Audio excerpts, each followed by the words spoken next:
ಏನ್ ಸಮಾಚಾರ ರೀ ಎಲ್ರೂ ಹೇಗಿದ್ದೀರಿ ನಮ್ದೇನು ಇಲ್ಲ ರೀ ಎಲ್ಲ ನಿಮ್ದೇ ರೀ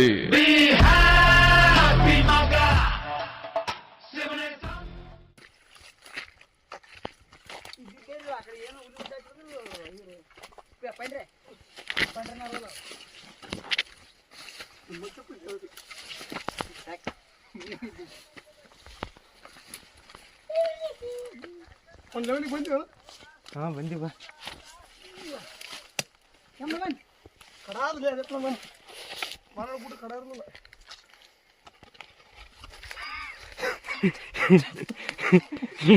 ಎಂಟ್ರಿಗೇನು ಮುಳ್ಳೈತಿ ಬಿಟ್ಟವ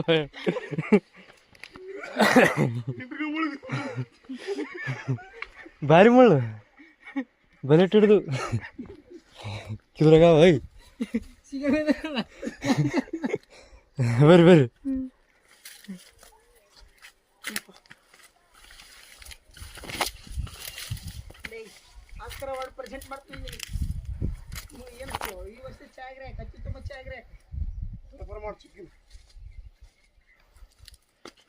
ಅಲ್ಲಿ ಒಂದು ಹೆಜ್ಜೆ ಐತಿ ಅದು ನೋಡ್ಕೊಂಡ್ ಗುರ್ತು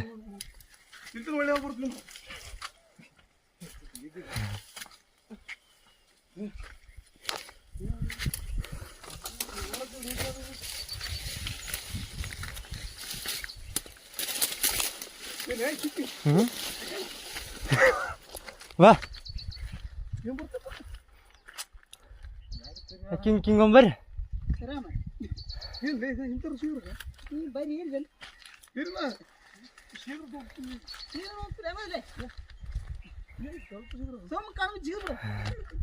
ವಿಡಿಯೋ ಬಗ್ಗೆ ನೋಡೋಣ ಏನಾದ ಕೆಳಗ ಸುತ್ತ ಪತ್ತ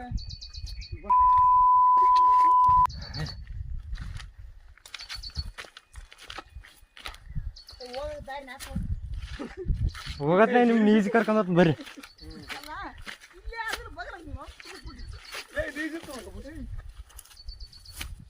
ಬರ್ರಿ ಬರ್ರಿ ಹೋಗತ್ನಾಗ ಈಜ್ ಕರ್ಕೊಂಡ್ ಬರ್ರಿ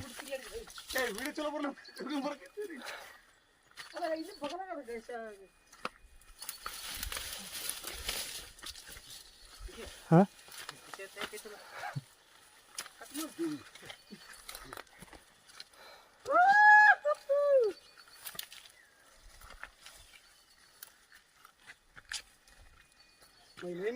ತಪ್ಪಲೆ ಆಗ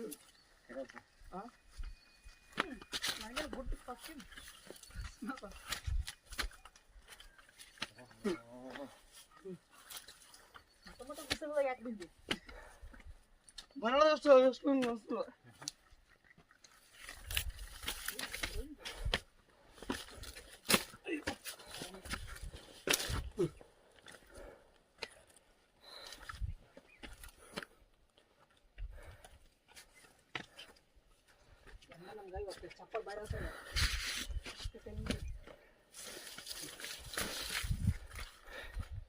ಇಲ್ಲಿ ಅದು ಗುರ್ತು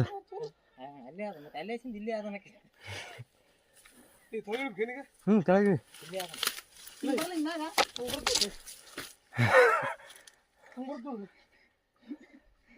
ಬರ್ರಿ ಬರ್ರಿ ಬರ್ರಿ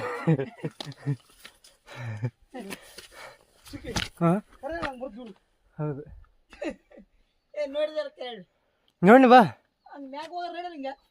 ನಡೀತದ ಬಾ ಕಿಲ್ಲಿಗ ಇದೇ ಬಣ್ಣಿನೇ ಇಲ್ಲೊಂದು ಗುರ್ತದ ಬಾ ಬಾ ಹಿಂಗೆ ಬಾ ತೆಳಗೆ ಈ ಹಂತದಲ್ಲಿ ನಾವು ಬೆಟ್ಟನ ಹತ್ತುತ್ತಾ ಬಹುತೇಕ ಸುಸ್ತಾಗಿದ್ದಾಗ ನಮ್ಮ ಪಾಲಿನ ಗೈಡೆನ್ಸ್ ಆಗಿದ್ದಂಥ ಮೋನೇಶ್ ಅವರು ಅಲ್ಲಿಯ ಅವರು ಒಂದು ಬೃಹದಾಕಾರವಾದ ಬಂಡೆಯನ್ನು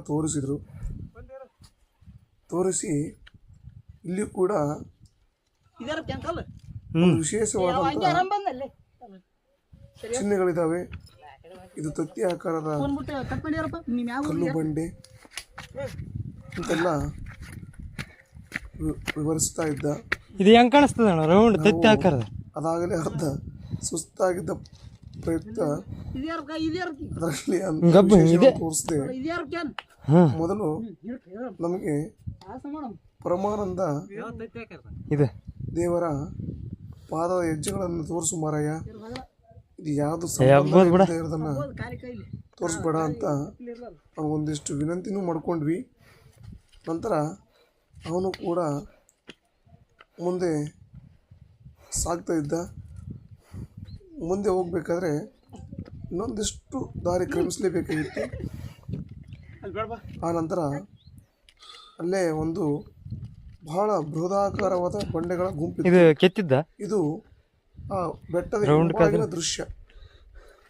ಪರಮಾನಂದ ಪ್ರಭುಗಳು ಇಲ್ಲಿ ತಪಸ್ಸು ಮಾಡುವಾಗ ಈ ಹಿಂಭಾಗದ ಅರಣ್ಯ ಪ್ರದೇಶದಲ್ಲಿ ಅನೇಕ ಅರಣ್ಯ ಜೀವಿಗಳು ಅಲ್ಲಿ ಮ್ಯಾಗದ ಬಾ ಹೆಜ್ಜೆಗಳು ಪಟಳವನ್ನು ಕೊಡ್ತಾ ಇದ್ವು ಅನ್ನೋ ಸಹಜ ಚರ್ಚಾ ವಿಷಯ ಪ್ರತಿ ಹಳ್ಳಿಯಲ್ಲಿ ಇದೆ.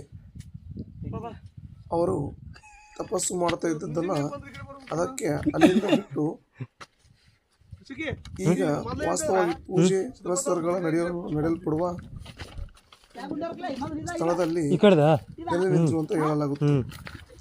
ಈ ಮುಂದಿನ ಬೆಟ್ಟದ ದೃಶ್ಯವನ್ನ ನೀವೇ ನೋಡುವಿರಂತೆ. ಇದ್ರ ಮ್ಯಾಗ ಮತ್ತೆ ಅದ ಈಗ ಇದ್ರ ಮ್ಯಾಗ ಹೋಗ್ತಾ ಇದ್ರ ಮ್ಯಾಗ ಹಿಂಗೆ ಕಟ್ ಬಾ ಮೊದಲು ಅದ್ರ ಮ್ಯಾಗ ನೋಡಿ ಬರಲ್ಲ ನಾನು ಏನೋ ಅಂತ ಹಬ್ಬಿಗೆ ಸಿಳಿ ಬಂದ್ ನೋಡ ಅಲ್ಲಿಂದ ನೋಡ್ಕೊಂಡ್ ಗಾಡಿ ಈಜು ಬಿಡ್ತಾನೆ ಈ ಬಸ್ ಅಸಾಧ್ಯನಲ್ಲ ಸುತ್ತಲೇ ಹಬ್ಬಿನ ಬಾರ ನೀವು ಬರಲ್ಲ ನಮ್ಗೆ ಹೋಗೋದಾಗಲ್ಲ ಅಲ್ಲಿ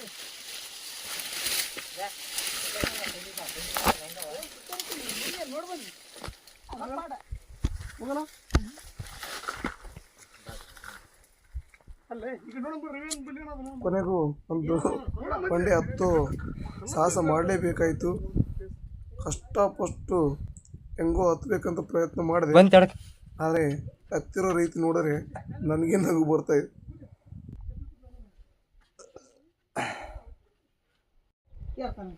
ಅಲ್ಲೇ ಆಗಲ್ಲ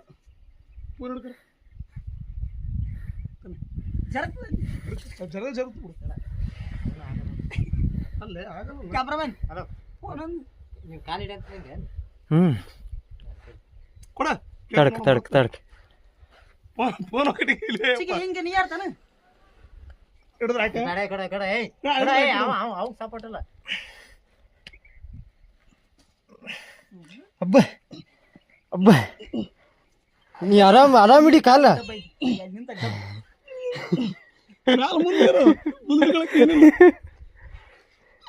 ಕೈ ಹಿಡ್ಕ ಈಗ ಅಷ್ಟು ಲೈಟ್ ಆಯ್ತು ನಾನು ಅಲ್ಲೇ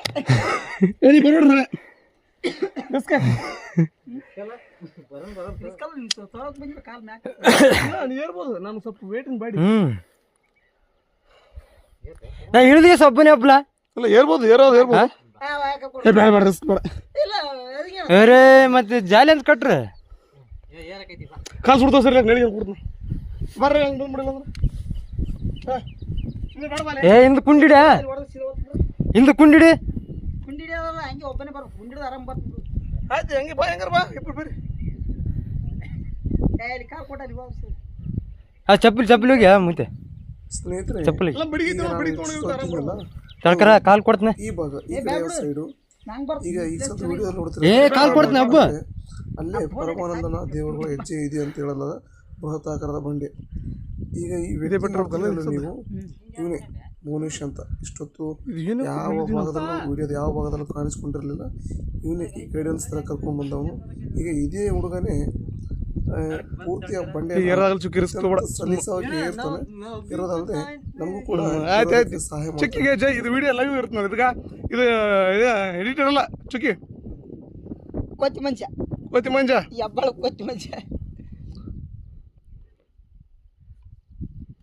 ಸಗಸಗಾರ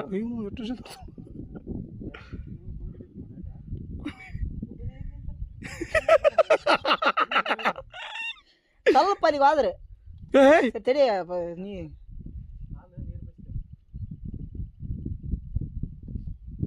ಏನೇನು ಬಿಡ ಅಂದಲ್ಲ ಕಾನ್ಫಿಡೆಂಟ್ ಗೊತ್ತಾನ.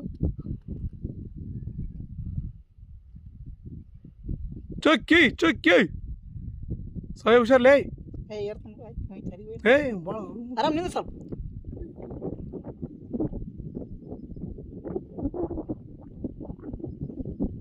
ಚುಕ್ಕಿ ಲೇ ಹೇಳಿದೆ ಫೋನ್ ಕೈ ಕೊಟ್ರೆ ಅಲ್ಲಿ ವಿಡಿಯೋ ಮಾಡಿದ್ನಲ್ಲ ಕಾಣ್ತಾವ ನಿಮ್ಗೆ ಅಲ್ಲಿ ಕಾಣ್ತಾವ ಅಭಿನ್ ಅಂತೇಳಿ ವಿಡಿಯೋ ಹಾಂ ಹಂಗಲ್ಲೇ ಅಲ್ಲಿ ಒಂದು ಹಗ್ಗ ಕಟ್ಟಿ ಹೇಳ್ಬಿಟ್ಬಿಡು ಹೆಂಗೆ ಹೇಳಿದಲ್ಲ ಮುಂದೆ ಯಾರು ಯೂಸ್ ಆಗ್ತದೆ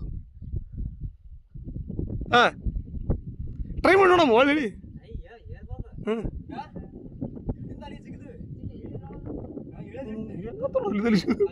ಅಲ್ಲಿಂದ ಅಲ್ಲಿ ಮತ್ತೆ ಹಿಂಗೆ ಗಿಡಿ ಹಿಂಗೆ ಜಿಗ್ ನನ್ನ ಕೈಲಿ ಆತದ ಆದ್ರೆ ಬಟ್ ಕಾನ್ಫಿಡೆಂಟ್ ಬರೋದು ರಿಸ್ಕ್ ಅನ್ಸಕತ್ತಲ್ಲ ಸುಮ್ಮನೆ ಯಾಕಂತ ತಿಪ್ಪಲಲ್ಲ ಏ ಬಿದ್ರು ಮಾತ್ರ ಅವನಿಗೆ ಏರ್ಬೋದು ಅಲ್ಲಿಂದ ಅಲ್ಲಿಗೆ ಜಿಗಿಬೋದು ಮಿಸ್ ಆದ್ರೆ ಅಂದ್ರೆ ಒಂದು 2 ಫೂಟ್ ಅಲ್ಲಿ ವಿಡಿಯೋ ಇಲ್ಲಿ ಈ ಹಂತದಲ್ಲಿ ಅವನು ಬೆಟ್ಟದ ಮೇಲೆ ಏರಿ ಪಾದಗಳ ಸೈಜ್ ಕೂಡ ಹೇಳ್ತಾ ಇದ್ದ. ಆದರೆ ನಮಗೆ ಅದು ಬೆಟ್ಟ ಏರೋಕ್ಕೆ ಬರ್ತಾನೆ ಇರಲಿಲ್ಲ. ಆದರೆ ಶತಾಯಗತಾಗಿ ನಾವು ಕೂಡ ಬೆಟ್ಟ ಹತ್ತಲೇಬೇಕಾಗಿತ್ತು.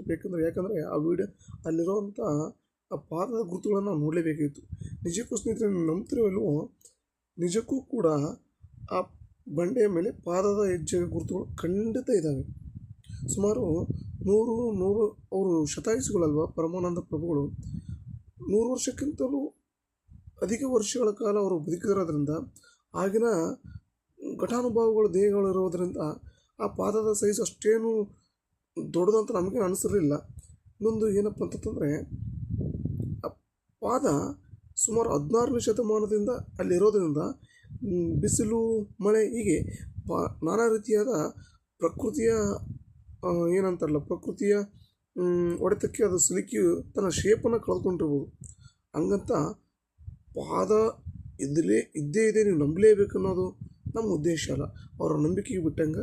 ಆದರೆ ಒಂದಂತೂ ಸತ್ಯ ಸ್ನೇಹಿತರೆ, ಆ ಜಾಗದ ನೀವೇನು ನೋಡ್ತಿದ್ರಲ್ಲ ವಿಡಿಯೋದಲ್ಲಿ ಇನ್ನು ಜಾಸ್ತಿ ಕಾಯಿಸಲ್ಲ ಆ ಪಾದಗಳ ಬಗ್ಗೆ ಪರಮಾನಂದ ಎನ್ನೆಲ್ಲ ನೋಡಕತ್ತೀರಿ. ಅದಾದ ನಂತರ ಮತ್ತೆ ಮುಂದುವರಿಸ್ತೀನಿ. ನನಗೊಂದು ಭಾಳ ಕ್ಯೂರಿಯಾಸಿಟಿ ಇರೋದು ಅಂತಂದರೆ ಇದು ಪಾದ ಅಲ್ಲ ಅನ್ನೋದಾದರೆ ಆ ಥರದ ಬೆಟ್ಟದ ಮೇಲೆ ಆ ರೀತಿಯ ಹೋಗಿ ಕೆತ್ತನೆ ಮಾಡುವಂಥ ಅವಶ್ಯಕತೆ ಯಾರಿಗಿತ್ತು ಮತ್ತು ಯಾಕಿತ್ತು? ಈ ರೀತಿ ಅನೇಕ ಕುತೂಹಲಗಳು ಅಲ್ಲಿಂದ ಮೂಡ್ತವೆ. ಇನ್ನೊಂದು ಆ ಬೆಟ್ಟದ ತುದಿ ಮೇಲೆ ಆ ಬಂಡೆ ಮೇಲೆ ಕೂತ್ಕೊಂಡು ಹೀಗೆ ಪ್ರಮುಖವಾಗಿ ಈಗ ನೆಲೆಸಿರುವಂಥ ಬೆಟ್ಟವನ್ನು ನೋಡಿದಾಗ ನಿಜಕ್ಕೂ ಬಹಳ ಆಶ್ಚರ್ಯ ಅನಿಸುತ್ತೆ. ಎಷ್ಟು ವಿಚಿತ್ರವಾಗಿ ಗರ್ಭಗುಡಿಯನ್ನು ಕಟ್ಟಿದ್ದಾರೆ ಅಂತ, ಈಗಿನ ದೇವಸ್ಥಾನ ಕಟ್ಟಿದರು ಅಂತ. ಯಾಕಂದರೆ ಆ ಬೆಟ್ಟದ ಕಲ್ಲಿನಿಂದ ಹಿಡಿದು ನೇರವಾಗಿ ಗರ್ಭಗುಡಿಗೆ ಕಾಣುವಂತೆಯೇ ಈ ಪ್ರಾಣ ಪ್ರತಿಷ್ಠಾಪನೆ ಆಗಿದೆ ಭಗವಂತನದ್ದು. ಇನ್ನೊಂದು ಅಲ್ಲಿಂದ ನೋಡಿದಾಗ ಸುತ್ತಲೂ ವಾತಾವರಣ ಇದೆಯಲ್ಲ, ಎಲ್ಲ ಊರುಗಳ ಒಂದಿಷ್ಟು ದೃಶ್ಯ ಕಾಣುತ್ತದೆ.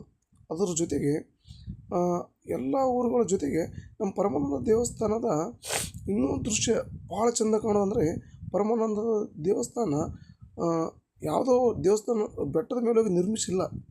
ಅದನ್ನು ಬೆಟ್ಟದಲ್ಲಿರುವಂಥ ಕಲ್ಲುಗಳ ಬಂಡೆಗಳನ್ನೇ ಬಳಸಿಕೊಂಡು ಗರ್ಭಗುಡಿಯನ್ನು ನಿರ್ಮಿಸಲಾಗಿದೆ. ಅದು ಏನಕ್ಕೆ ಯೂಸ್ ಮಾಡಿಕೊಂಡ್ರು ಅಂತ ಇಲ್ಲಿಂದ ನೋಡಿದ್ರೆ ಮಾತ್ರ ಗೊತ್ತಾಗುತ್ತೆ. ಭಾಳ ಸ್ಪಷ್ಟವಾಗಿ ಚೆಂದವಾಗಿ ಕಾಣುತ್ತೆ. ಈ ನಾವು ನಿಂತಿರೋ ಜಾಗ ಸುತ್ತಮುತ್ತ ಬೃಹತಾಕಾರದ ಕಲ್ಲುಗಳು. ನಾವು ಏರಬೇಕಾದ್ರೆ ಹರಸಾಹಸ ಪಟ್ವಿ, ಇಳಿಬೇಕಾದ್ರೆ ಅದಕ್ಕಿಂತ ಜಾಸ್ತಿ ಹರಸಾಹಸ ಪಟ್ವಿ. ದಯವಿಟ್ಟು ನೀವೇನಾದರೂ ಲೋಕಲ್ದವರಾಗಿದ್ದರೆ ದಯವಿಟ್ಟು ನಮಗೆ ಭೇಟಿ ಕೊಡಿ ದಯವಿಟ್ಟು. ಯಾಕಂದರೆ ಇಂಥ ಕ್ಷೇತ್ರ, ಇಂಥ ಜಾಗ ಲೋಕಲ್ದಲ್ಲಿ ಮತ್ತೆಲ್ಲೂ ಸಿಗ್ಲಿಕ್ಕೆ ಸಾಧ್ಯನೇ ಇಲ್ಲ.